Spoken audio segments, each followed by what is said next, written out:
దేవునికి మహిమ కలుగును గాక.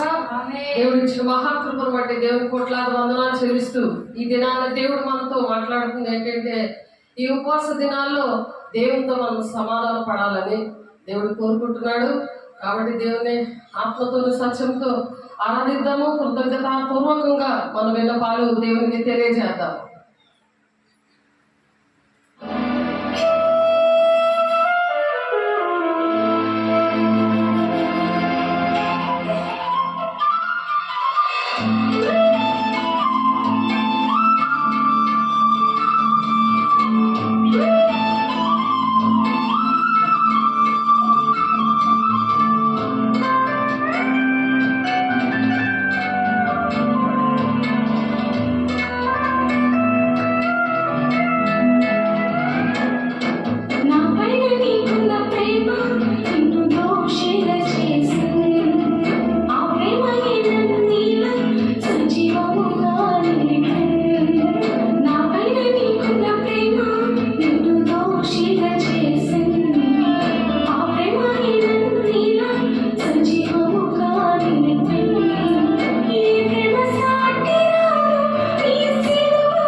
దేవుని ప్రేమ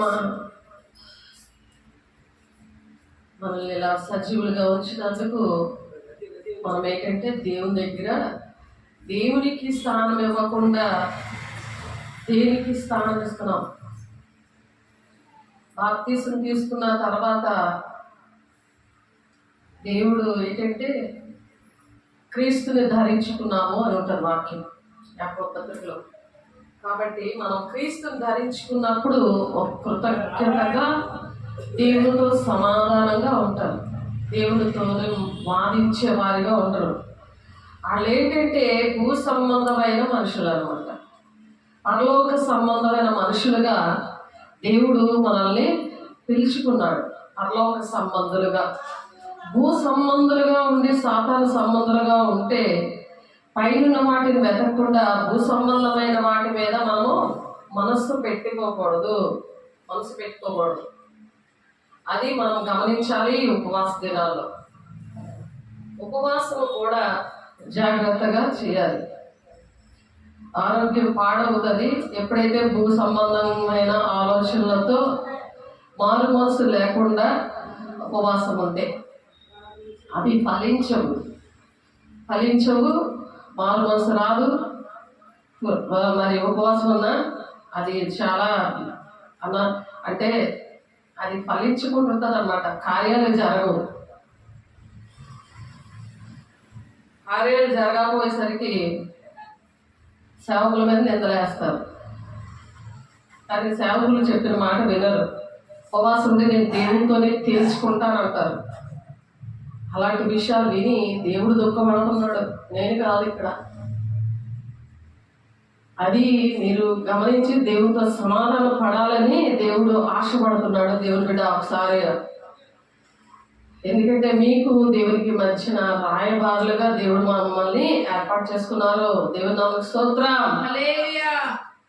మీరు కూడా క్రీస్తుని పోలి నడవమంటున్నాడు దేవుడు. నేను పౌలు గారి అపోస్తల బోధలో మనం ఉన్నాము కాబట్టి పౌలు గారు ఎలాగైతే మరి దేవుని మాట విన్నాడో, నేను క్రీస్తుని పోలి నడుస్తున్నాను, మీరు నన్ను పోలి నడవమంటున్నారు. కాబట్టి మీరు కూడా రాయబారులుగా అవ్వాలి. నేను రాయబారిగా ఉన్నాను, నేనే రాయబారిని అనుకోకూడదు. దేవుడు ఏంటంటే అందరినీ రాయబారులుగా చేశారు. నీవు రాయబారిగా ఉండే పరిస్థితులు బాప్తిజం తీసుకున్నాక 8 సంవత్సరాలు అయినా సరే పాలు తాగే పరిస్థితిలో ఉండకూడదు. కాలం బట్టి చూస్తే వీరు బోధకులై ఉండవలసి వచ్చిండగా మొదటి మూల పాఠములు మరలా వీరికి బోధించవలసి వచ్చాను. వీరు పాలు తాగవలసిన వారే కానీ వీరు బలమైన ఆహారం వీరికి తగదు అంటున్నాడు. ఎందుకంటే సాతాను బోధ వింటూ వింటూ వింటూ వింటూ ఆ హృదయము కఠినమైపోయింది అనమాట. వారు భ్రమపరిచే ఆత్మతో నింపబడి ఉంటారు. 1 యోహాను 4 ఉంటుంది. వారు మన మాట వినరు. కాబట్టి ఉపవాసం ఎందుకంటే ఆ శరీరాన్ని నల్లగొట్టుకోవడానికి. అప్పుడు ఆ కన్నీరు దుఃఖము వస్తుంది. దేవుడు గుర్తు చేస్తూ ఉంటాడు. యోహాను 14:26 ప్రకారము నేను చెప్పిన సంగతులు మీకు జ్ఞాపకం చేస్తాను అని. మళ్ళీ యోహాను 16:8 ఉంటుంది. నేను వచ్చే పాపముల గురించి నీతిని గురించి మిమ్మల్ని ఒప్పింప చేస్తాను. అందుకనే ఎప్పుడైతే ఒప్పింప చేస్తారో 59:1-2 ప్రకారము ఆయన ఏమంటున్నారు, నాకు నువ్వు దోషమనే గోడ అడ్డముగా వచ్చింది అన్నాడు. అందుకని మీ చేతుల రక్తంతో నుండి కడగండి, కడుక్కుంటే మీకు దేవునితో ఆ ప్రార్థన మరి వింటాను అంటాడు. లేకపోతే మీ యెషయా 1:15 లేకపోతే నేను వినను, మీరు బహుగా ప్రార్థన చేసిన నేను వినను, మీరు ఉపవాసం ఉన్నా నేను చూడను అంటున్నాడు. కాబట్టి దేవునితో సమాధానం పడాలి. ఫస్ట్ దేవుని రాజ్యానికి వెళ్ళడానికి ఇది ఒక అవకాశము. ఈ లెంట్ పీరియడ్స్ 40 రోజులు ఇది ఆచారమే. కానీ మరి ధర్మశాస్త్రం తెలిసిన వాళ్ళ పట్ల తెలిసినట్టున్నాను, తెలియలేని వాళ్ళ పట్ల నేను తెలియనట్టున్నాను అని పౌలు గారు ఏదో విధంగా ఒక ఆత్మను రక్షించాలని, వాళ్ళు ఉపవాసం ఉంటే ఎందుకు కాదనాలి, వాళ్ళకి ఉపవాసం ఉండాలని ఆశ కలిగింది కదా. కాబట్టి నేను ఏంటంటే ఉపవాసం ఉంటే అది దేవుని కోసము, పైన వాటిని వెతకడానికి, తండ్రి చిత్తాన్ని నెరవేర్చబడ్డాక మాత్రమే ఉపవాసం ఉండాలి. కానీ కొడుకు పెళ్ళి అవ్వాలి, కూతురికి పెళ్ళి అవ్వాలి, నాకు ఇల్లు కావాలి, నాకు ఉద్యోగం కావాలి, ఇలాంటి విషయాల్లో ఉండకూడదు. కాబట్టి దేవుడు భూ సంబంధమైన వాటి విషయంలో అలాగా ఉపవాసాలు ఉండకూడదు. ఎందుకంటే మనం భూ సంబంధం మనుషులం కాదు. ఎప్పుడైతే దేవుడు మనల్ని రక్షించుకున్నాడో, తన ప్రాణం పెట్టి మన పాప దోష శిక్షను మరి అన్ని కూడా ఆయన భరించాడు. మనకి రావాల్సిన శిక్షణ ఆయన భరించాడు. ఆ పరిశుద్ధ రక్తం ద్వారా మనకి విడుదల ఇచ్చారు. ఆ విడుదల పొందుకున్న మనము దేవునికి ఇష్టంగా బ్రతకాలంటే పైన వాటిని వెతకాలి. వాళ్ళే పరలోక సంబంధులు అంటారు. లేకపోతే భూ సంబంధులు ఏంటంటే నరకానికి వెళ్తారు. అది ప్రమాదము. దేవుడి బిడ్డలారా, చక్కగా వినండి, రాసుకోండి, అర్థం చేసుకోండి. కాబట్టి అందుకని ఉపవాసం ఉన్న వాళ్ళకి వేగా ఆ హృదయం మెత్తబడుతుంది. కాబట్టి కన్నీరు ద్వారా ఆ హృదయం వీడి భూమిలో ఉన్న ఆ హృదయము, కఠినమైన హృదయము మెత్తబడుతుంది. కాబట్టి వాక్యం వెంటనే వారికి అర్థమవుతూ ఉంటుంది. అందుకని ఉపవాసము. కాబట్టి 2 కొరింథీ 5:20 కావున దేవుడు మా ద్వారా వేడుకొన్నట్టు మేము క్రీస్తుకు రాయబారులమే దేవునితో సమాధాన పడుడని క్రీస్తు పక్షముగా మిమ్మల్ని బతిమలాడుకొనుచున్నాము. మిమ్మల్ని బతిమలాడుకుంటున్నాను. దేవునికి మీకు మధ్యవర్తిగా, సేవకురాలుగా మీకు బాప్తిసాలు ఇచ్చి మరి అనేక మందిని అది మరి మతము, కులం భేదం లేకుండా ప్రతి ఒక్కరికి కూడా దేవుని రాజ్యానికి మీరు నడిపించాలని దేవుడు ఆశపడుతుండగా సహకారాల పేర్లు జీవ గ్రంథంలో ఉంటాయి. కాబట్టి సేవకు సహకరించాలి. సంఘం విషయంలో, దేవుని బిడ్డల విషయంలో, మీరు ఇరుగు పొరుగు వారి విషయంలో, గ్రామాలు, మరి దేశము విషయంలో మీరు బాధ్యత వహించాలి అని చెప్పి దేవుడు రాయబారిగా క్రీస్తు పక్షముగా మిమ్మల్ని బతుకులాడుకోవడానికి దేవుడు సహాయం చేసినందుకు దేవునికి మహిమ కలుగుగాక. ఎందుకనగా మనం ఆయన ఎంతో దేవుని నీతి అన్నట్లు పాపం ఎరిగిన ఆయన మన కోసము పాపముగా చేసుకున్నాడు. ఆయన తండ్రి అయిన దేవుడు కుమారుని పాపంగా చేశాడు.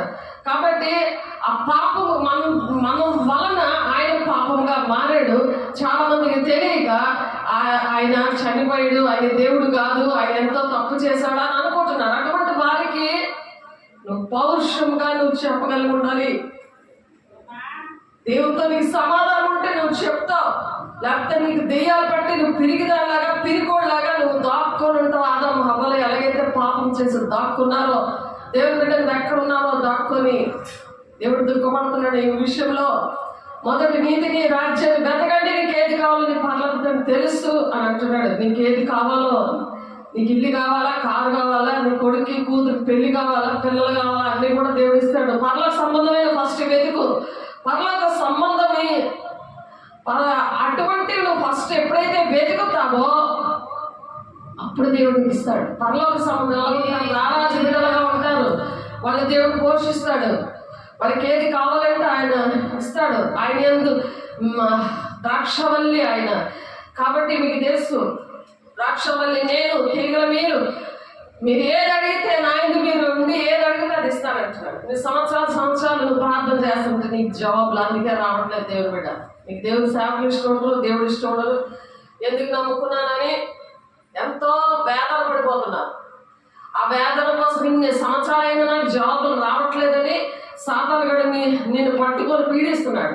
నీ ప్రార్థన అంతా సాతానికి వెళ్ళిపోతుంది. ఆ కన్నీరంతా సాతానికి వెళ్ళిపోతుంది. కాబట్టి జవాబులు రావు. అంత శోధన, వేదన, నీకు మనశ్శాంతి లేకపోవడానికి కారణం అదే. నువ్వు సమాధానంగా దేవునికి ఇష్టంగా దేవుని ఆజ్ఞలు పాటించినప్పుడు విశ్రాంతి దినాల్లో ప్రవేశిస్తారు అన్నది వాక్యం. హెబ్రీ పత్రిక 4:3 చూస్తే దేవుని ఆజ్ఞలు పాటించకపోతే వాళ్ళ విషయంలో దేవుడు విసిగిపోయాడు. మీరు విశ్రాంతి దినంలో అంటే దేవుని సన్నిధి మీరు ప్రవేశించలేరు. మీరు దేవుని ఆజ్ఞలు పాటించాలి, దేవుని మాటలు వినాలి. అది కూడా 2 మాటలుగా చేశాడు. అన్నీ కలిపి దేవుడు 2 ఆజ్ఞలుగా చేశాడు ఆయన. అందులోనే అన్ని కూడా ఇముడు ఉన్నాయి. కాబట్టి మీరు ఆ మాటలన్నీ విన్నారు. కాబట్టి దేవునికి ఇష్టంగా సమాధానం పడాలి, దేవునితో సమాధానం పడాలి అని చెప్తున్నాడు ఆయన. ఎందుకంటే ఆయన మన కోసం పాపంగా చేయబడ్డాడు. కాబట్టి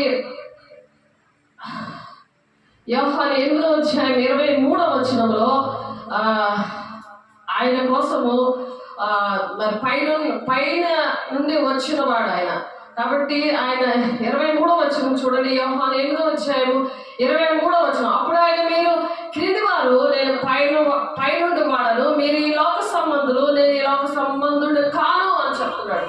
నువ్వు లోక సంబంధంగా ఉంటే దేవుడి సంబంధం కాదు. నువ్వు పైనుండి వచ్చినట్టు, పైనుండి మనం వచ్చాము. ఎందుకంటే పరలోక సంబంధం. మనం పరలోక రాజ్యం వెళ్ళడానికి ఇప్పుడు మనం ఏదైనా కబడ్డీ ఆట ఆడతారు కదా, ఆట ఆడినప్పుడు ఆ గీత లోపలే ఉండి ఆ సైతాన్ గడిని అక్కడ ఆ అవతలలో పట్టుకొని వెంటనే పరిగెత్తి వస్తాడు. అలాగే సాతాన్ గడిని కొట్టి గబుక్కమని పరలోక రాజ్యంలో ఉంటూ నీకు పాపం అంటుకోకుండా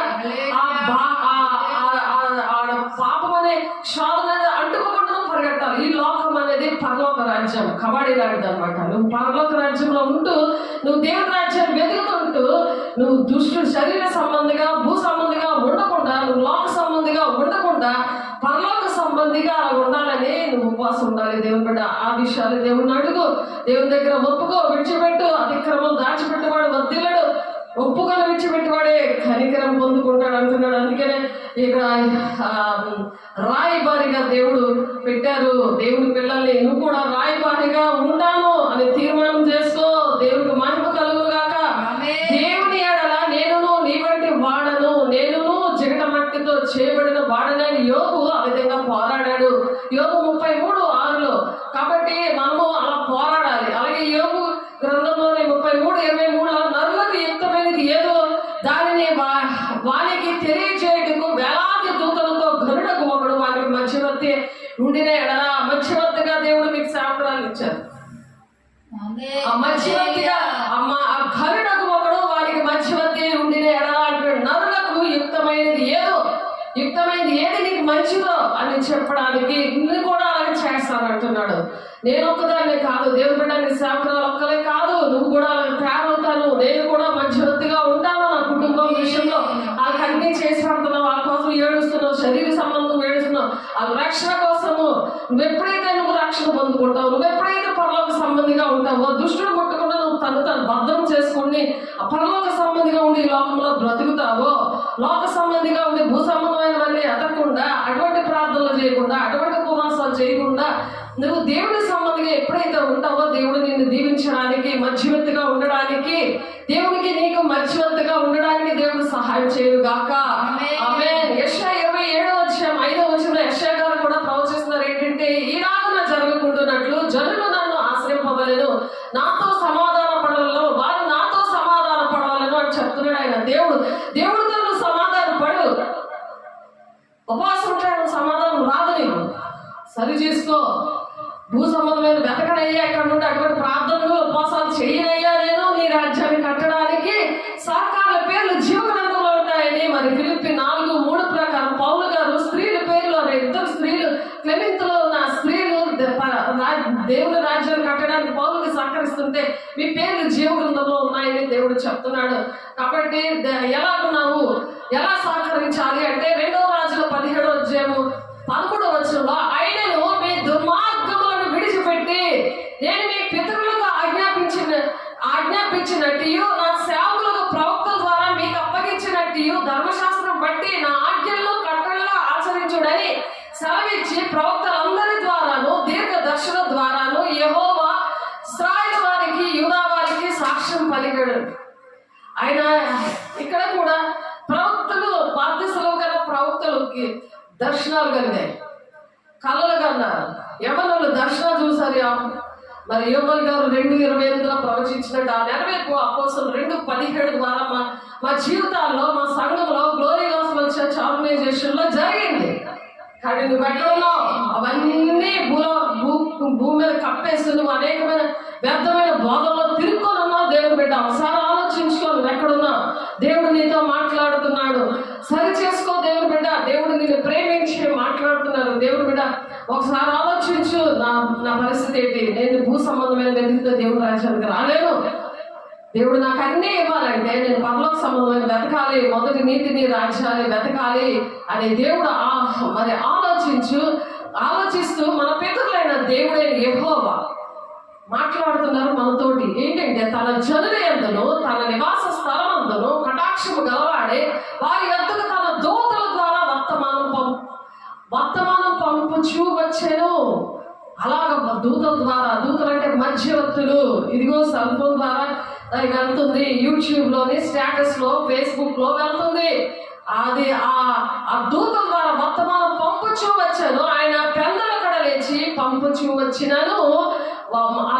అలా పంపిస్తున్నా సరే వారు దేవుడు దూతలు ఎగతాళి చేస్తున్నారంట. అది చూసుకుంటున్నారు, అందులో ఏ తప్పులు ఉన్నాయో అది చూసుకొని ఎగతాళిగా ఉందానికి మాట్లాడరండి. ఎగతాళి చేసుకొని తినుకొని పడుకొని ఉండడమే. తృణీకరించు, ఆయన ప్రవక్తలను హింసించు రాగా నివారింప సఖ్యము కాకుండా యెహోవా కోపం ఆయన జనుల మీదకి వచ్చను. జాగ్రత్త, జనుల మీదకి కోపం వచ్చేస్తుందట. నువ్వు ఏ విధంగా రెస్పాండ్ అవుతున్నావు? షేర్ చేస్తున్నావా? ఎవరికైనా సబ్స్క్రైబ్ చేసుకుంటున్నావా? ఆ వాక్యం అనేక మందికి కనీసం ఆ వాక్యము అది అనేక మందికి వెళ్తే నీకు ఎంత దీవెన. నీ నోటితో నువ్వు చెప్పలేకపోతున్నప్పుడు కనీసం షేర్ చేయాలి, అనేక మందికి వినిపించాలి. నువ్వు ఎక్కడికి వెళ్తున్నావు అక్కడ దేవుడు ఎంతగా ప్రేమించాడు, నీకు నెట్ ఇచ్చాడు, దేనికోసం వాడుతున్నావు? దేవుడు అడుగుతున్నాడు. దేవుడు బిడ్డ ఒకసారి ఆలోచించు, ఎలాగా వాడుతున్నారు, ఎటువంటివి చూస్తున్నారు అని అంటే ఒకసారి చూడండి. హెబ్రీయుల పత్రిక 10వ అధ్యాయము 9వ వచనం. హెబ్రీయులకు రాసిన పత్రిక చూడండి ఒకసారి, మీకోసం చదువుతున్నాను. హెబ్రీయులకు రాసిన పత్రిక బాగా గుర్తు పెట్టుకోండి. ఈ విషయాల మీద ప్రార్థన చేసినప్పుడు దేవుడు మీకేది కావాలో అన్ని ఇవ్వడానికి ఇష్టపడుతున్నాడు. దేవుడు బిడ్డ ఆయన ఇష్టపడి మీతో మాట్లాడుతున్నాడు. మీకు ఎన్ని సంవత్సరాల నుంచో విడుదల రాకుండా ఉంటున్న విషయాలు దేవుడి ఉపవాస దినంలో దేవుడు మాట్లాడడానికి ఇష్టపడుతున్నారు. నువ్వు చేసిన ప్రార్థనకి జవాబులు రావడానికి దేవుడు ఇష్టపడుతున్నారు.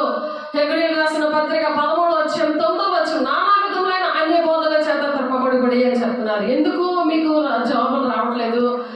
ఆ భూ సంబంధమైన మాటలు చెప్తున్నారు. భోజన పదార్థాలను బట్టి కాగా కృపను బట్టి హృదయం స్థిరపరచుకుందని, హృదయం స్థిరపరచుకుంటా మంచిది. భోజనముల బట్టి ప్రవర్తించిన వారికి ఏమీ ప్రయోజనం లేదు. నువ్వేమో తెచ్చి వండుకుంటే కాదు. నీ సేవకులకి నువ్వు మాట వినాలి, నీకు దీవెనలు రావాలనాలి. నీ బలవంతం మీద తింటారే తప్ప అది కక్కేయాలనిపిస్తుంది నీ ప్రవర్తన చూసి. ఒకసారి ఆలోచించుకో ఎంత వేదన పడుతున్నాడో దేవుడు.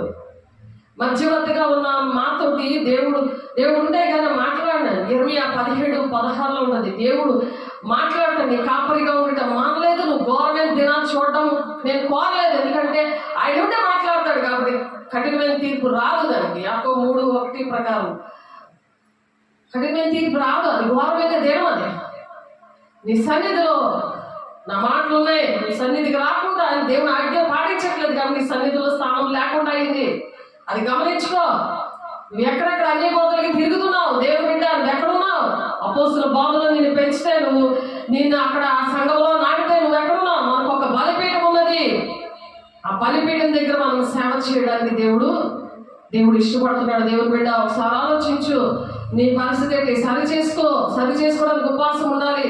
అంతేగాని దేవుని నాకు దేవుడు మాట్లాడట్లేదు, నా కొడుకు కూతురు కావాలి, నాకు తల్లిదండ్రులు కావాలి, నాకు భూములు కావాలి, ఆస్తులు కావాలి, అభిషేకం కావాలి, ఇవన్నీ కావాలి. పైన వాటిని వెతుకుతున్నప్పుడు నువ్వు పరలోక రాజ్యంని సంబంధిగా ఉన్నప్పుడు ఆ దృష్టిని పట్టుకుండా నువ్వు కబడ్డీ ఆడినప్పుడు, కబడ్డీ ఆడటం తెలుసు కదా అందరికీ, చిన్నప్పుడు ఆడుకున్నాము. అది ఆట కాదు. పరలోక రాజ్యంలో ఉంటూ మనము సాతానుడితో పోరాడడం. నువ్వు శరీరంతో మనం పోరాడింది శరీరంతో కాదు, లోకనాథంతోనూ మరి దురాత్మల సమూహముతోనూ మనం పోరాడుతున్నాం. కాబట్టి నీకు సర్వాంగ కవచం ఉందా? నీతైన మైమరుపు ఉందా? 76:13 ఉంటుంది కదా. అవన్నీ నేర్పించితే నువ్వు ఎలా ఉన్నావు అప్పుడు? ఇంకా నా కోసం ప్రార్థన చేయండి, నాతో మాట్లాడండి, మా ఇంటికి రండి అంటే కుదరదు. నీతోటే ఉండిపోతారా? మరి సర్వలోకానికి వెళ్ళి సువార్త ప్రకటించరు. ఇంకా పాలు తాగే పిల్లలు ఉంటే మరి ఎంతమంది పిల్లలు ఉన్నారో వాళ్ళందరికీ పాలు పెట్టద్దా? వాక్యము పెట్టాలి వాళ్ళకి. అనేక మంది నశించిపోతున్నారు. నీకు అన్ని తెలుసుండు కూడా ధనవంతుడే నువ్వు సూదుల జములు దూరడం అసాధ్యమని అందుకే అంటున్నాడు. ధనాపేక్షతో గర్విష్ఠుల్లాగా కఠినమైన హృదయములతో ఉండకుండా దేవుడు ఆ కఠినమైన హృదయాన్ని మాంసముగా గుండెగా చేస్తాను అని చెప్పి దేవుడు మీతో మాట్లాడుతున్నారు. దేవుడు బిడ్డ అవన్నీ సరి చేసుకొని దేవునికి సాక్షిగా ఉంటాను దేవా అని దేవుని అడగాలి. తినే పదార్థాల దగ్గర నుండి దేవుడు పవిత్రమైన అన్ని చెప్తున్నాడు. ద్వితీయోపదేశకాండము 14:3-21 మరి తినకూడదు, నీవు హేయమైనది ఏదియో తినకూడదు, మీరు తినదగిన జంతువులు ఏవనగా అని చెప్పి అక్కడ నుండి ఎద్దు, గొర్రెపిల్ల, మేకపిల్ల ఇవన్నీ చెప్పాడు. చాలా మంది కొన్ని అసహించుకుంటారు, కొన్ని తింటుంటే వాళ్ళు విమర్శిస్తుంటారు.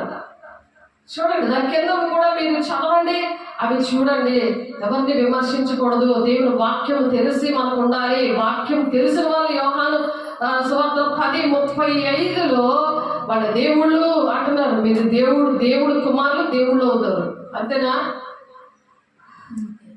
కాబట్టి వాళ్ళ ద్వారా వాళ్ళు ఎక్కడికి వెళ్ళినా దేవుడు వాళ్ళతో ఉంటాడని ఒక భయంతో వినాలి.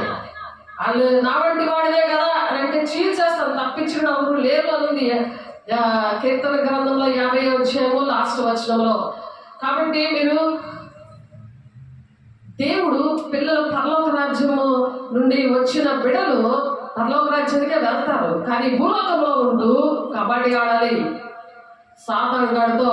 అయితే పేతురు వద్దు ప్రభువా, నిషిద్ధమైన అపవిత్రమైనది ఏదైనాను నేనెన్నడూ తినలేదని చెప్పగా అక్షరము చంపును కానీ ఆత్మ జీవింప చేస్తానని వాక్యం ఉంది కదా. దానికి కరెక్ట్గా ఇది ఈ దర్శనము పేతురు గారికి వస్తే ఆ దర్శనము అర్థము దేవతల ఆత్మలో దానియాలు మాత్రమే చెప్పగలడని ఉన్నది కదా. అలాగా ఇది అక్షరం అనేది అర్థం చేసుకుంటారు. నేను సియోటూర్ కాలేజ్లో బీటెక్ చేస్తున్నప్పుడు 2005లో అక్కడ ఇలాగే తింటూ ఉండేవారు. వాళ్ళు తింటూ ఉండేవారు, ఇలాంటివన్నీ కూడా తింటూ ఉండేవారు.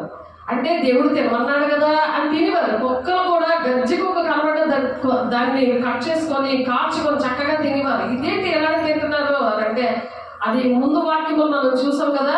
ఆ దేవుడు మా లేవికాండ 11వ అధ్యాయంలో ఉంటుంది. అవన్నీ కూడా దేవుడు ఏది తినమన్నాడో అదే తినాలి. అందుకని దీనికి అర్థం ఏంటంటే మాసేరియాలు అంటే త్రాగుబోతులు, బంధకాల్లో ఉన్నవారిని విడిపించడం నాకు ఇష్టమైన ఉపవాసం అని చెప్పాడు కదా, అదనమాట దాని అర్థం. అది అంటే అటువంటి వారిని ముట్టకుండా, ఈ మతము కులము అనుకొని వాళ్ళు ముట్టకుండా, వాళ్ళని చేరదీయకుండా చక్క గొప్ప నుండి ఆ కారులో దిగిన వాళ్ళే నాకు ఇష్టం అని అటువంటి చర్చలకు వెళ్ళి అటువంటి వాళ్ళనే సేవకులు ప్రేమించాలి కాదు. కాబట్టి పేతురుతో ఈ మాటలు చెప్తున్నాడు దేవుడు. అయితే పేతురు వద్దు ప్రభువా, నిషిద్ధమైనది అపవిత్రమైనది ఏదైనా నేను ఎప్పుడూ తినలేదని చెప్పగా దేవుడు పవిత్రము చేసిన వాటిని నేను నిషిద్ధమైన వాటిగా ఎంచవద్దని మరలా 2వ మారు ఆ శబ్దం అతనికి వినబడెను. ఇలాగ ముమ్మారు జరిగిన వెంటనే ఆ పాత్ర ఆకాశంలోకి ఎత్తబడెను. మరి కాబట్టి పేతురుతో మరి దేవుడు మాట్లాడుతున్నాడు ఇలాగా. అపోస్తలుల కార్యం 10వ అధ్యాయము 14-16 వచనాల్లో ఉంది. కాబట్టి అటువంటి ఏరియాలో నా పిలుపు దర్శనం వేదనకి సువార్త మనం ప్రకటించడానికి అభిషేకించాడు. చెరలో ఉన్న వాళ్ళు విడిపించడానికి అభిషేకించాడు. అమ్మో దెయ్యాలు అలా చెరలో ఉన్న వాళ్ళకి బంధకాలు ఉన్నా లేనని ఆ దెయ్యాలు చేస్తే ప్రార్థన చేస్తే అని అస్సలు అటువంటి వారి దగ్గరికే వెళ్ళట్లేదు. ఎందుకంటే కారణాలు ఇక్కడ ఉన్నాయి చూడండి. నానా విధములైన అన్య బోధల చేత తప్పబడ్డారు. అందుకు కారణం వాళ్ళు విడిపించలేదు. వాళ్ళకి దేవుడు పరలోక సంబంధం కాదు, వాళ్ళ భూ సంబంధమైన బోధలు వింటూ అపోస్తలుల కార్యం 20:32 ఇప్పుడు దేవునికి ఆయన కృపావాక్యములకు మిమ్మల్ని అప్పగించున్నాను. ఇప్పుడు మీకు ఏంటి అప్పచెప్తున్నాను? ఆయన కృపావాక్యానికి మిమ్మల్ని అప్పచెప్తున్నాను. అంటే దేవుడికి మిమ్మల్ని అప్పచెప్తున్నాను. ఆయన మధ్యవర్తిగా ఉండి, ఆయనకి మీకు మధ్యవర్తిగా ఉండి మిమ్మల్ని ఆ కృపావాక్యానికి నేను అప్పగిస్తున్నాను. ఆయన మీకు క్షేమాభివృద్ధి కలుగు చేయుటకును పరిశుద్ధపరచబడిన వారిలో స్వాస్థ్యమును గ్రహించుటకును పరలోక రాజ్యం మీకు స్వాస్థ్యము పరిశుద్ధపరచబడిన వారందరూ స్వాస్థ్యమును అనుగ్రహించటకు శక్తిమంతుడు ఆయన. మీకు ఆ పరలోక రాజ్యం యొక్క స్వాస్థ్యం అంటే పరలోక రాజ్యంలో మీరు ధనము అక్కడ బ్యాక్ ఉంటుంది, ఇక్కడ సమకూర్చుకోవడం కాదు. ఆయన ఏమి కూడా ఉంచుకోలేదు మన కోసం, విక్తుడిగా వచ్చాడు. ఆయన మహిమను అంతటి ఇచ్చిపెట్టి వచ్చాడు. నువ్వేంటి ఇచ్చిపెడుతున్నావు? నీకు కలిగినంత దేవుడికి ఇస్తున్నావా? నీ శక్తిని కానీ, నీ బలాన్ని కానీ, నీ డబ్బుని కానీ నువ్వు దేవుడికి ఉపయోగిస్తున్నావా? దేవుడు నిన్ను ప్రేమించి నిన్ను గద్దించి బుద్ధి చెప్తున్నాడు, శిక్ష కూడా వేయమని చెప్పాడు. దైవావేశము వలన తిమోతి పత్రికలో ఉంటుంది. దేవుని బిడ్డ నిన్ను ప్రేమించినప్పుడే గద్దిస్తావు. నీ పిల్లలకి నువ్వు పోతే పోరా, ఎక్కడికి వెళ్ళిపోతే పోరా అనలేవు కదా. దేవుడు ప్రాణం పెట్టాడు. దేవుని బిడ్డ నీ కోసం నా కోసం ఒకసారి ఆలోచించు.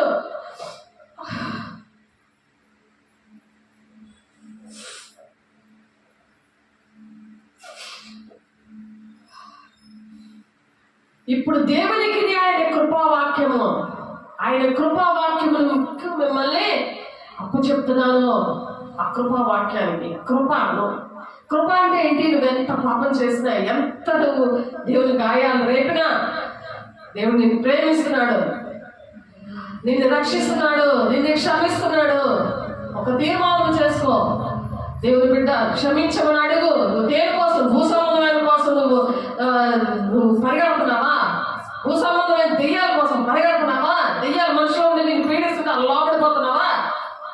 ఒకసారి ఆలోచించు. దేవుని బిడ్డలు అంతా వ్యర్థమైపోతుంది, అంతా వ్యర్థమైపోతుంది. భక్తి, నువ్వు చేస్తున్న పరిచర్య, నువ్వు ఏం చేసినా, నువ్వు ఏ కానుక అన్ని వ్యర్థమైపోతాయి. సేవకుల్ని దేవుడు దుఃఖ పెట్టకూడదు. దేవుని బిడ్డ ఒకడు సమస్తమును తినవచ్చునని నమ్ముచున్నాడు, మరి ఒకడు బలహీనుడై ఉండి కూరగాయలే తినాలని అనుకుంటున్నాడు. కానీ అలాగే దేవుని బిడ్డగా నువ్వు అన్ని కూడా చేయాలనుకుంటున్నావు. అన్ని ప్రత్యేకతలు ఉన్నాయి, అన్ని దేవునికి ఇష్టమైనవి ఉన్నాయి. దేవునికి ఎలా ఉండాలనుకుంటున్నావు? దేవుని బిడ్డ ఒకడు సమస్తము తినవచ్చు అంటున్నాడు. అలా కొంతమంది అన్నీ కూడా నమ్మేస్తారు, అన్నీ కూడా బైబిల్ అంతా కూడా చూస్తారు. ఓల్డ్ టెస్ట్మెంట్ ఏంటి, న్యూ టెస్ట్మెంట్ ఏంటి, దేవుడు ఏం చెప్పాడు, ఎందుకు అభిషేకం తీసుకోవాలి, ఎందుకు దేవుని పిల్లలు రక్షించాలి, ఏమీ అర్థం కాదు, ఏం అర్థం కాదు. ఒకటి సమస్తము తినవచ్చని నమ్ముతున్నాడు, మరి ఇప్పుడు బలహీనుడైంది కూరగాయలు చూస్తున్నా అవే తింటున్నాడు. రోమపత్రిక 14:2 అన్నీ కూడా దేవుడు తినమంటున్నాడు. ఏవి తినకూడదో, ఏవి తినొచ్చు, ఎంతగా ఆలోచిస్తున్నాడు దేవుడు. ఒకసారి ఆలోచించండి. దేవుని రాజ్యము భోజనము పానము కాదు కానీ పరిశుద్ధాత్మయందు ఆనందమే ఉంది. ఏది ఇస్తే దేవుడు అది తినాలి, అంతే. అంతేకాని నాకు ఇది లేదు అది లేదు అని ఏడడం కాదు. దేవుని రాజ్యం వరకు భూ సంబంధమైన ఏది తిన్నా సరే, నువ్వు ఆ రోజు ధాన్యాలు అది నెబుకద్నెజరు ఆ రాజ ఆహారము తినడానికి రిజెక్ట్ చేశాడు. అప్పుడు ఆ నపుంసకుడు ఏమంటాడు? బలమైన ఆహారం తినకపోతే రాజుగారు అడుగుతారు, ఇవన్నీ కూడా రాజు తినే ఆహారం తింటే మీరు పుష్టిగా ఉంటారని మేము తినమన్నాడు అని అంటే, చూడండి వాళ్ళకంటే మేము బెరుగ్గా ఉంటాం, చాలా ప్రకాశవంతంగా ఉంటాం. ఎందుకంటే దేవుడు మేము ఈ శాకాహారం ఇవే మేము తింటాము. అంటే నిషిద్ధమైనవి అనమాట. అవే మంచివే, కానీ ఆ నెబుకద్నెజరు ఇవి నిషిద్ధంగా ఉన్నాయి, కొన్ని అందులో పాపంతో ఉన్నాయి, అందుకని తినలేదు. కానీ ఆ కూరగాయలు తిని కూడా చాలా చక్కగా ఉన్నారు. అలాగని మాంసం అవన్నీ తినకూడదని కాదు, అవన్నీ దేవుడికి ఇష్టమైన ఉంటాయి. ఒక దగ్గరికి వెళ్ళినప్పుడు తినకూడదు ఉంటాయి. అవన్నీ కూడా లేవికాండ 11వ ఉంది, తిమోతి పత్రికలో కూడా ఉంది. కాబట్టి అట్టివారు మన ప్రభువైన క్రీస్తు కాక తమ కడుపు నక్కే దాసులు. ఏది పడితే అది తినేస్తారు, ఏది పడితే అది మాట్లాడేస్తారు, ఏది పడితే అది బోధించేస్తుంటారు. కాబట్టి అట్టివారు మన ప్రభువైన క్రీస్తు కాక తమ కడుపునకే దాసులు. వారి ఇంపైన మాటల వల్లను ఇచ్చకము వల్లను నిష్కపటుల మనసులో మోసపూర్తి చేస్తున్నారు. అది తెలియాలంటే నువ్వు ఉపవాసం ఉండి ఈ వాక్యానికి మీకు అప్పచెప్తున్నాను అని పౌలు గారు చెప్తున్నారు. దేవుడు బిడ్డ ఇప్పుడే దేవునికి ఆయన కృపావాక్యములు మేము అప్పగిస్తున్నాను. అపోస్తలుల కార్యం 20:32 ఉంది. ఆయన కృపావాక్యము అంటే నీకు ఆ కృప ద్వారా నువ్వు రక్షించబడ్డావు. కాబట్టి ఆ రక్షణను కాపాడుకోవాలి దేవుని బిడ్డ. కాబట్టి సహోదరులారా, మీరు నేర్చుకున్న బోధకు వ్యతిరేకంగా భేదములను ఆటంకములను కలుగజేయ వారిని కనిపెట్టి ఉండి మిమ్మల్ని బతిమాలు కొనుచున్నాను. ఆటంకాలు సాతాను ఎవరిలో దూరి అక్కడ అద్భుత కార్యాలు అవుతున్నాయి, అక్కడ విపంచి పెడుతున్నారు. ఇవన్నీ కూడా కనిపెట్టి మిమ్మల్ని బతిమాలు కొనుచున్నాను. వారిలో నుండి తొలగిపోవడి. అట్టి వారు మన ప్రభువును క్రీస్తుకు కాక తమ కడుపునకే దాసులు. వారి ఇంపైన మాటల వల్ల ఇచ్చకపు వల్లను నిష్కపటుల మనసులను మోసపూర్తి చేస్తారని రోమపత్రిక 16:17-18 పౌలు గారు బాధపడుతున్నారు. భోజన పదార్థముల భోజన పదార్థములకు నియమింపబడి ఉన్నాం. దేవుడు దాన్ని వాటిని నాశనము చేయను. దేహం ఏం చేస్తుంది? అలాంటి తింటే జాగ్రత్తము నిమిత్తము కాదు కానీ ప్రభు నిమిత్తం. మన దేహం ఎవరి నిమిత్తము? దేవుని నిమిత్తము. ఆమేన్. కాబట్టి ఆ విధంగా 1 కొరింథీ 6:13 ఉంది అన్నమాట. అలా మనం ఉండాలి ప్రభు కొరకు ఈ దేహం. అది ఆలోచించుకో. దేవుడు కూడా అలా పరిశుద్ధంగా ఉండి పరిశుద్ధ పట్టణానికి నువ్వు వెళ్ళాలని ఆయన రాకడ సూచనలు నీకు కనబడతాయి, వినబడతాయి. ఆ బోరు శబ్దం వినబడుతుంది. ఎత్తబడే గుంపులో ఉండుగాక. ఆమేన్. 1 కొరింథీయులకు రాసిన పత్రిక 8వ భోజనం బట్టి దేవుని ఎదుట మనము మొక్కు పొందము. తినకపోయినందుకు మనకు తక్కువ లేదు, తినినందుకు రాజ్యంలోనే దేవుని రాజ్యం పిల్లలం కదా, మనం పరలోక సంబంధం కదా, మనకు ఆగలేదు. అది ఎన్ని సంవత్సరాలతో పాస్ ఉంటాం మనం, టైం లేనేమి ఉండదు. అందుకే పరలోక సంబంధాలు అంటే దేవుడు ఇష్టపడతాడు, దేవుడు మాట్లాడతాడు. మాట్లాడకపోతే మీతో ఈ మాటలు మాట్లాడలేదు. దేవునికి మహిమ కలుగును గాక.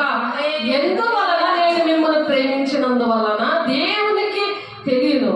ఎందువలన దేవుడికి తెలుసు, దేవునికే తెలియదు. అతిశయకాలము వెలుగువారు ఏ విషయంలో అతిశయించుదురో ఆ విషయంలో వారును మా వల్లనే ఉన్నారని కనబడి నిమిత్తం వారికి కారణము దొరకకుండా కొట్టివేయటకు నేను చేయించిన ప్రకారమే ఇక ముందుకు నేను ఇలాగే చేస్తాను అంటున్నాడు. 2 కొరింథీయుల్లో 11 నుండి 15 వచనాలు చదవండి మీరు.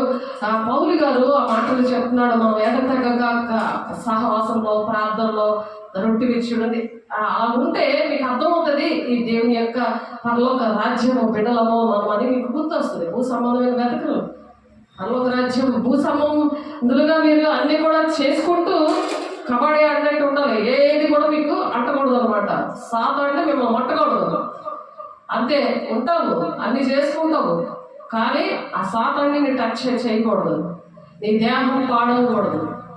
అది దేవుడు ఈరోజు మాట్లాడతారు. గలతీయులు రాసిన పత్రిక 1:6-9 క్రీస్తు కృపను బట్టి మిమ్మల్ని పిలిచిన వారిని విడిచి భిన్నమైన సువార్త తట్టుకు మీరెంత త్వరగా తిరిగిపోవడం చూడగా నాకు ఆశ్చర్యం కలుగుచున్నది.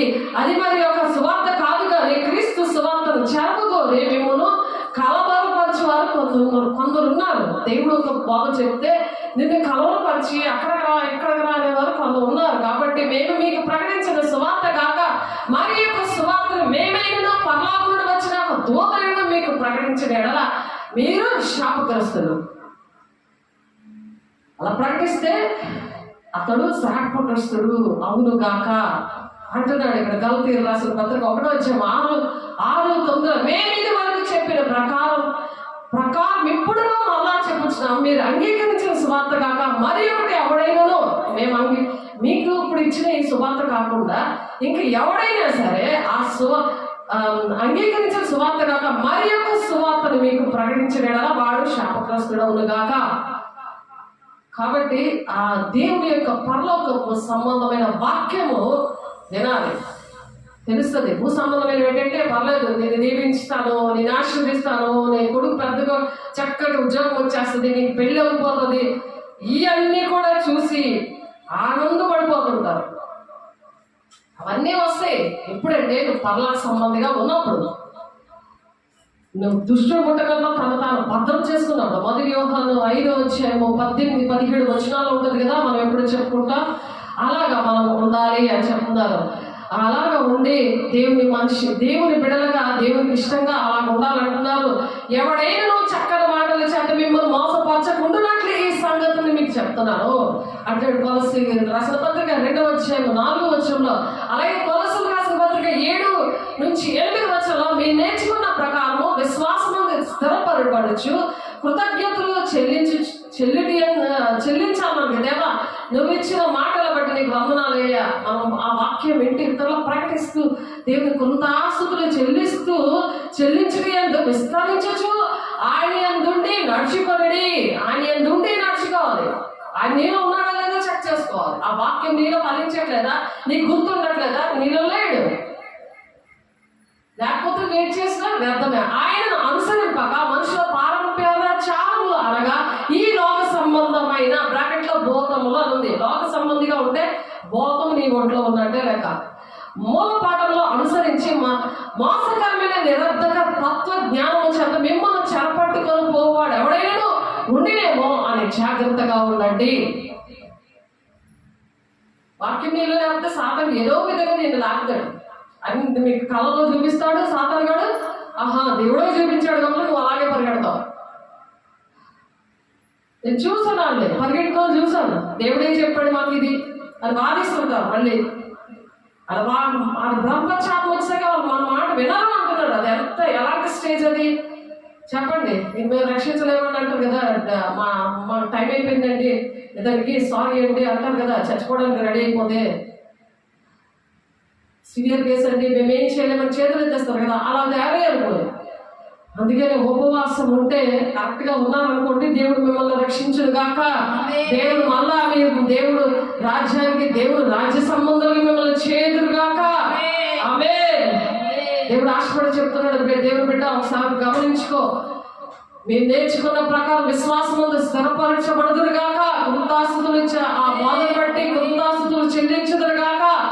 ఆయన అనుసరింపక మనుషులు పారే చాలా మీరు లోక సంబంధులుగా, లోకం ఆ మూల పాఠాలు మీరు అవన్నీ కూడా నేర్చుకోకుండా ఉందురు గాక. ఆమేన్. కాబట్టి కొలస్సీలు 2వ అధ్యాయం 16-20 వచనాల్లో, కాబట్టి అన్నపానముల విషయంలో నేను, పండుగ, అమావాస్య, విశ్రాంతి దినముల అనువాటి విషయంలో నేను మీకు తీర్పు తీర్చను అవనికి అవకాశం ఇవ్వకండి. అవి రాబోవాటి ఛాయే కానీ మరి అతి క్రీస్తులో రాబోయే ఛాయ ఏంటంటే అది క్రీస్తులో ఉందన్నమాట.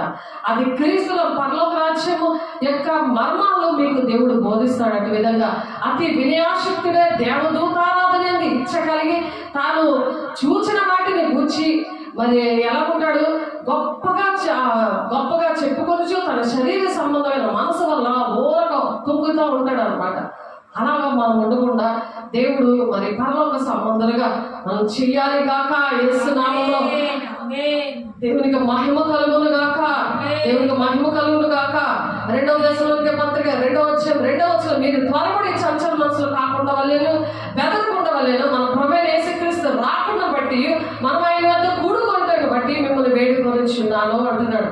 ఆయన ఆ విధంగా దేవుడు మనం ఉండాలని ఆశపడుతున్నాడు. మీ హృదయంలో ఆదరించి ప్రతి సత్కార్యమందును ప్రతి సద్వాక్యమునందును మిమ్మల్ని స్థిరపరచబడును గాక. అది 2వ దశలోని పత్రిక 2:17 సద్వాక్యంలో మనం స్థిరపరచబడాలి అనే దేవుడు ఆశపడుతున్నాడు. దేవుని బిడ్డ అలాగే 2వ తిమోతి 4వ అధ్యాయం 1-5 వచనాలు, అయితే కడవరి దినములో కొందరు అబద్ధికుల వేషధారణలో మోసపరిచి ఆత్మల యందును దైవ బోధ యందును లక్ష్యం ఉంచి విశ్వాస భ్రష్టులవుతారని ఆత్మ తేటగా చెప్తుంది. విశ్వాస భ్రష్టులవుతారట విశ్వాసం. అందుకనే దేవుడు మిమ్మల్ని ఆ విధంగా దీవించాలి. అటువంటి వాక్యము ఉండాలని దేవుడు చెప్తున్నారు. అబద్ధికులు లాతమైపడిన మనసాక్షి గలవారే వివాహం నిషేధించు సత్యవిషయమైన అనుభవ జ్ఞానము గల విశ్వాసులు కృతాస్తుతులు చెల్లించి పుచ్చుక నిమిత్తం దేవుడు సృజించిన ఆహార వస్తువులను కొన్నిటిని తినడం మానాలని చెప్తా ఉంటారంట. కాబట్టి దేవుడు సృజించిన ప్రతి వస్తువు మంచిది, కృతాస్తుతులు చెల్లించి పుచ్చుకునే ఎడల ఏది నిషేధింప తగదని కాదు. ఎలాగా అది దేవుడు వాక్యం వలన ప్రార్థన వలన పవిత్రపరచబడుచున్నది. దేవునికి మహిమ కలుగుగాక. ఆ విధంగా మనం వాక్యము నేర్చుకోవాలి. తినే విషయంలో ప్రతి విషయంలో దేవుడు మనల్ని దేవుడు అలాగా ఇష్టపడుతున్నాడు. దేవుడు బిడ్డ మనం ప్రతి అటువంటి ఆశను కలిగి దేవుడు ప్రతి విషయంలో మన మీద దృష్టి పెట్టి ఉంచాడు. లేకపోతే మనం ఏది తినాలో ఏదైనా తిండి మానేయాలి అని అనుకుంటారు మళ్ళీ. కాబట్టి ఉపవాసం ఉండాలి, మరి తిండి తినకూడదు అనుకుంటారు. నేను దేవుడు ప్రతి విషయంలో కూడా దేవుడు సహాయం చేస్తున్నాడు. చూడండి ఎంతగా ఆలోచిస్తున్నారు. ఎవరైనా ప్రేమిస్తారా? ఎవరైనా పాపం నుండి శాపం నుండి విడిపిస్తారా? ఎవరైనా మన ప్రభువైన యేసుక్రీస్తు యొక్క హితవాక్యమును దైవభక్తికి అనుగుణ్యమైన బోధన అంగీకరింపక భిన్నమైన బోధను అనుసరించిన ఎడల వాడేమీ ఎరుగక తర్కములను గూర్చి వివాదములను గూర్చి వ్యర్థంగా ప్రయాసపడచ్చు గర్వాంధునగును. వీటి మూలంగా అసూయ, కలహము, దూషణలు, దురభిమానములు కూడా కలుగుతాయి అన్నమాట. కాబట్టి మనం ఎవరితో బాధించుకోదు. చెడిపోయిన మనసు కలిగి సత్యహీనులే దైవభక్తి సాధకం అనుకోని మనుషుల వ్యర్థ వివాదములను కలుగు చేస్తాయి. కాబట్టి వాక్యం అనే దేవుడినే ఆ కృపకి అప్పచెప్పాలి. కృప వాక్యానికి వారిని అప్పచెప్పుదుము గాక. మహిమ కలుగును గాక. తిమోతికి అప్పగింపబడిన దాన్ని కాపాడి అపవిత్రమైన బట్టి మాటలను జ్ఞానమని అబద్ధముగా చెప్పబడిన విపరీత వాదములకు నువ్వు దూరంగా ఉండాలి తిమోతికి చెప్తున్నాడు పౌలు గారు. బాధించకూడదు. మనం ఆ కృపావాక్యానికి అప్పచెప్పాలి. 1 తిమోతి 6:20 ఉంది మాట. కాబట్టి దేవుడు ఎంత జాగ్రత్తగా మనల్ని కాపాడుతున్నాడు. పరలోక సంబంధులుగా రారాజు బిడ్డలుగా దేవుడు పెంచాలని అలాగా ఆశపడుతున్న దేవుడికి మహిమ కలుగును గాక. మహిమ కలుగును గాక. నా కుమారుడా అని చెప్తున్నాడు పౌలు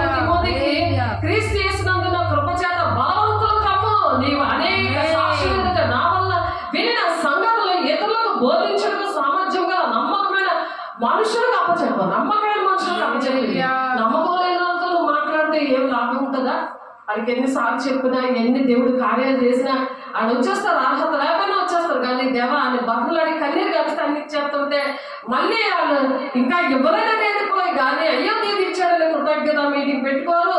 సేవకులతో కానీ దేవుడితో కానీ ఉండరు. ఏదో మరి అన్యజనులాగా దండం పెట్టేసుకోవడము, ఉపాసాలు ఉండడము, ఆచార భక్తి, నామకార్థమైన భక్తి లాగా ఉందని దేవుడు బాధపడుతున్నాడు. దేవుడు బిడ్డ నీకోసమే దేవుడు మాట్లాడుతున్నాడు. ఒకసారి ఆలోచించి విశ్వాస విషయంలో విశ్వాస విషయమున స్వస్థులకు నిమిత్తము అంటే స్వస్థత, విశ్వాస విషయంలో స్వస్థత వాడికి కలగాలని వారిని కఠినముగా గద్దింపము. పవిత్రులకు అన్ని పవిత్రములే కానీ అపవిత్రులకును అవిశ్వాసులకును ఏది పవిత్రమైనది కాదు. వారి మనసును, వారి మనసాక్షి అపవిత్రపరచబడి ఉన్నవి. అందుకే ఆయనకు అర్థమవుతుంది అనమాట. తీతుకు రాసిన పత్రిక 1వ అధ్యాయం 14-15 వచనంలో ఉంది. చూడండి, చదవండి బాగా, దేవుడిని అడగండి. మీకు అర్థమైపోతే నన్ను మీరు ఫోన్ చేసి ఏ టైంకైనా మీరు అడగచ్చు. ప్రియులారా, అనేకులైన అబద్ధ ప్రవక్తలు లోకంలోకి బయట వెలిచినారు కనుక ప్రతి ఆత్మను నమ్మక ఆ ఆత్మలు దేవుని సంబంధమైనవో కావో మీరు పరీక్షించుకోవాలి. ఉపవాసంలో మీరు ఎక్కడికి పరిగెడుతున్నారో, ఏ అన్య బోధన దగ్గర పరిగెడుతున్నారో అది మీరు గమనించుకోండి. 1 యోహాను 4:1 ఉంది మాట. కీర్తనలు 26:4 అక్కడ నుండి ఆ దుష్ట సంఘం నుండి మీరు రండి బయటికి చెప్పుంది, క్లియర్ గా రాస్తున్నారు. దేవుడు మీరు రావాలి దేవుని రాజ్యానికి. మా దేవుని రాజ్య సంబంధంగా మన ఇల్లు ఏంటంటే తండ్రి లేని ఇల్లు, పరలోక రాజ్య సంబంధం. మనం ఈ భూలోకంలో ఉంటూ కూడా మనం పరలోక రాజ్య సంబంధం విషయం మర్చిపోకూడదు.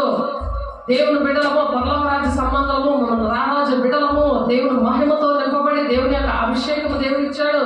దృష్టి ముట్టకుండా భద్రం పరచుకోవాలి. కాబట్టి కొంతమందికే ఇది ఇచ్చాడు. యోధా పత్రిక 1:3 ప్రియులారా, మనకందరికీ కలిగిన రక్షణ కూర్చి మీకు రాయగలని విశేష శక్తి గలవాడిని ప్రయత్నపడుచుండగా పరిశుద్ధులకు ఒక్కసారి అప్పగబడిన బోధ నిమిత్తం మీరు పోరాడాలని మిమ్మల్ని వేడుకొచ్చి మీకు రాస్తున్నాను. కాబట్టి పోరాటమే కదా, దొరికిపోతావు కదా. గముక్కగా ఇలా టచ్ చేసి రాకపోతే ఏటవుతావు, అలా పట్టేస్తారు గట్టిగా. నీకు అదే అనమాట నీకు అప్పచెప్పింది. ఎంత బాగా, ఎలాంటి వాక్యం కలిగి ఉండాలి, ఎలాంటి ప్రార్థన కలిగి ఉండాలి, ఎలాంటి సేవకులతో టచ్లో ఉండాలి. ఒకసారి ఆలోచించావా? చూసుకొని మురిసిపోవడం కాదు, ఇది ఏదో వినడం కాదు. ఏది అర్థమైందని ఒకసారి ఆలోచించు. ఏ విషయంలో తీర్మానం చేసుకున్నావు దేవుని రాజ్యానికి వెళ్ళడానికి? దేవుడు గమనిస్తూ ఉంటాడు. దేవుడు కళ్ళు, యెహోవా కళ్ళు లోకమంతా సంచారం చేస్తున్నాయి. మంచి వారి ఎడల, చెడ్డవారి ఎడల ఉంది వాక్యము. సామెతల గ్రంథంలో అపోస్తులు 20:30 మరియు శిష్యులు తమ వెంట ఈడ్చుకొని పోవాలని వంకర మాటల పలుకు మనుషులు మీలో నుండే బయలుదేరుతున్నారు. నువ్వే సంఘంలోంచి అనేక మందిని పట్టిపోయావు. చూడు, వాక్యం నెరవేరింది, అవన్నీ సరి చేసుకో. దేవుని బిడ్డ ఒకసారి ఆలోచించుకో. నేను రావట్లేదు, మీరు కూడా వెళ్ళకండి, మీరు కూడా వచ్చేయండి అక్కడికి. అటువంటి వాళ్ళ దగ్గర, అటువంటి దగ్గర నువ్వు దేవుని సంఘంలో ఇక్కడ మలాకి 3:9 ప్రకారం దేవుడిని సన్నిధిలోకి తీసుకురా అని అంటుంటే నువ్వు ఎక్కడ చేస్తున్నావు? ద్వితీయోపదేశం 12:13 కూడా ఉంటుంది అన్నమాట. ఆలోచించండి, మీరు ఏం చేస్తున్నారు? దేవుని ఆజ్ఞలు పాటించలేదు కాబట్టి దేవుని విశ్రాంతి దినంలో మీకు ప్రవేశం లేదు అని కన్ఫర్మ్ చేశాడు దేవుడు. అప్పటికైనా భయం రావాలి కదా, ఆ వాక్యం చెప్పిన నీకు అర్థమవ్వాలి కదా. నీకోసం దేవుడు మరి ఎంత కన్నీరు కార్చాడు, క్షమించమని అడిగాడు. నీ సేవకులు నీతో ఉండి ఎంత సపోర్ట్గా ఉన్నారు. నువ్వేం చేస్తున్నావు ఇప్పుడు? ఏ విధంగా నువ్వు రెస్పాండ్ అవుతున్నావు దేవుడికి? 2 Corinthians 1:21 మీతో కూడా క్రీస్తునందు నిలిచినట్లుగా మిమ్మల్ని స్థిరపరచి అభిషేకించేవాడు దేవుడే, నేను కాదు. నేను అభిషేకం, మీరు చక్కగా అభిషేకం తీసుకున్నారండి, మీకు బోర్డు అభిషేకం ఉందండి. మరి చేతులేసి ప్రార్థన చేస్తే నీకు ఎందుకు అభిషేకం రావట్లేదు? అనేక మంది అభిషేకం పొందుకుంటున్నారు. యోహాను, పేతురు చేతులేసి ప్రార్థన చేశారు. పౌలు గారు ప్రార్థన చేస్తే వారు భాషతో మాట్లాడారు. మరి 8 ఏరియాల్లో నా ద్వారా దేవుడు చేశారు. నీకెందుకు రావట్లేదు? మీతో కూడా క్రీస్తునందు నిలిచి ఉన్నట్లుగా మిమ్మల్ని స్థిరపరిచి అభిషేకించుకోవడం దేవుడే. నేను మధ్యవర్తిని మాత్రమే. ఆ వాక్యం పట్టు ప్రార్థన చేసుకున్న జరిగింది. నీకు జరగట్లేదంటే అది సరి చేసుకోవాలి. దేవుని బిడ్డ, నీకు అభిషేకము లేక ఆ సాతానుడు నిన్ను అభిషేకిస్తున్నాడు. సాతానుతో నువ్వు ఉంటున్నావు, అన్ని బోధనలో నువ్వు ఉంటున్నావు. అవి వాటి నుండి బయటికి రా. యేసు నామములో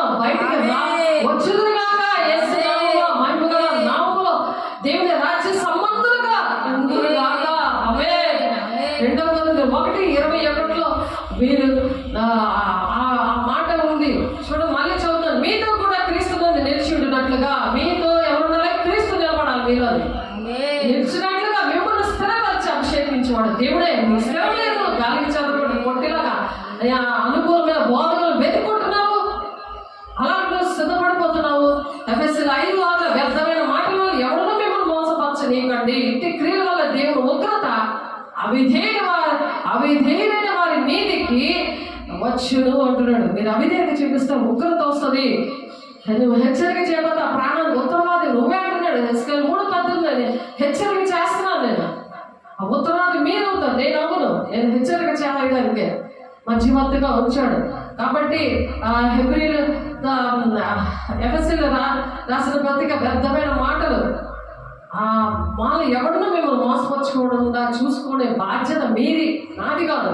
హెబ్రీలు 9:10 వచనాల్లో ఆ గుణాత్మ ప్రస్తుత కాలంలో ఉపమానముగా ఉన్నది. ఈ ఉపమానార్థమును బట్టి మనసాక్షి విషయంలో ఆరాధకునికి సంపూర్ణ సిద్ధి కలుగజేయలేని అర్పణలు బలులు అర్పించబడుచున్నవి. ఇవి దిద్దుబాటు జరుగు కాలము వచ్చే వరకు విధింపబడి అన్న పానములతోనూ నానా విధములైన ప్రక్షాళనతోనూ సంబంధించిన శరీరాచారములు మాత్రమే ఇప్పుడున్నాయి. అవి అన్ని కూడా వాటన్నిటి కూడా మిమ్మల్ని దేవుడు విడిపించడు గాక. కాబట్టి మీరు నిర్భయంగా మీతో సుభోజనం చేయొచ్చు. ఇటువంటి వారు అనుకుంటారట యూదా పత్రిక 1:12 వీరు నిర్భయంగా మీతో సుభోజనం చేయొచ్చు, తమను తాము నిర్భయంగా పోషించుకోవచ్చు.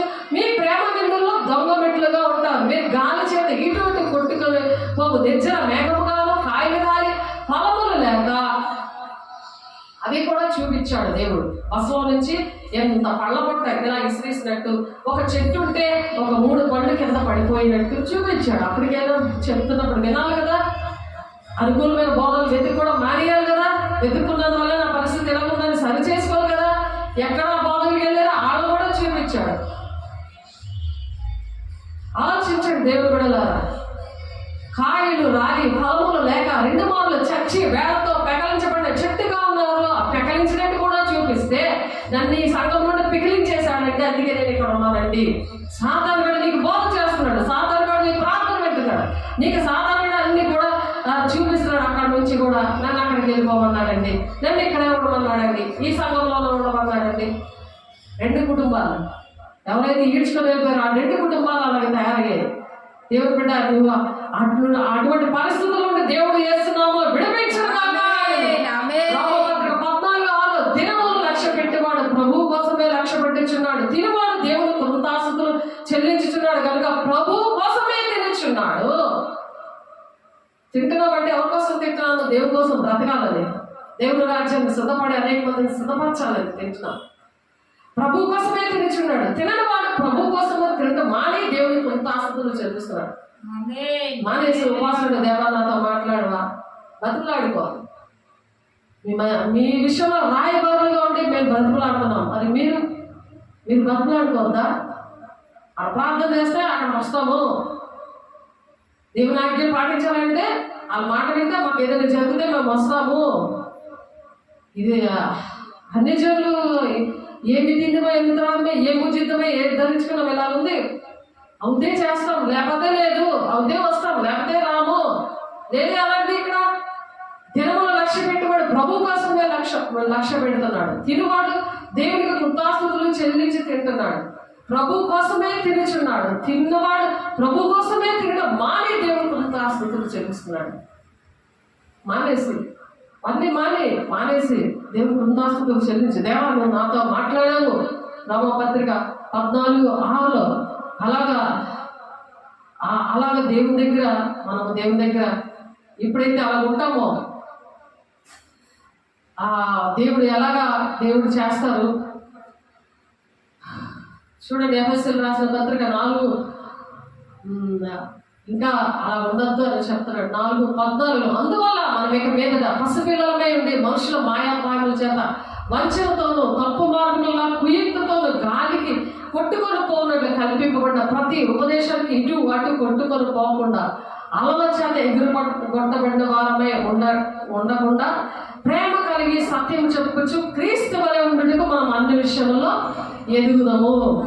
దేవుడి మాటలు దీవించిన గాక. పరిశుద్ధాలు కూడా వందనాలు, స్తోత్రాలు అయ్యా.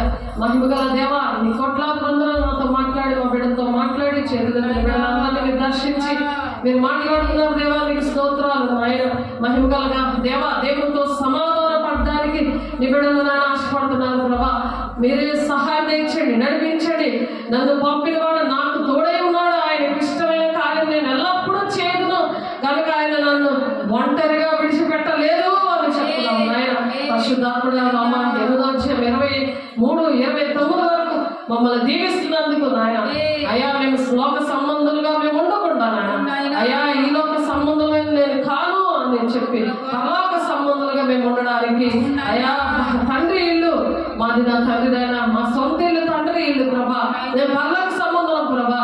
అయ్యా నా తండ్రి భూలోకంలో ఉంటుంది దుష్టుడు ముట్టుకున్న మమ్మల్ని భద్రపరచుకోవడానికి మీరు సహాయం చేసినందుకు అయ్యా, విన్న వాక్యం నూరంతగా ఫలవంతంగా మీరు ఫలింపడం చేస్తున్నందుకు అయ్యా, మీరే మా కోసం ప్రాణం పెట్టి మమ్మల్ని ప్రేమించి అంధకారమైన సంబంధం నుండి విడిపించినందుకు నడిపిస్తున్నారు. మీకే కోట్లాది వందనాలు, స్తోత్రాలు చెల్లిస్తుంది.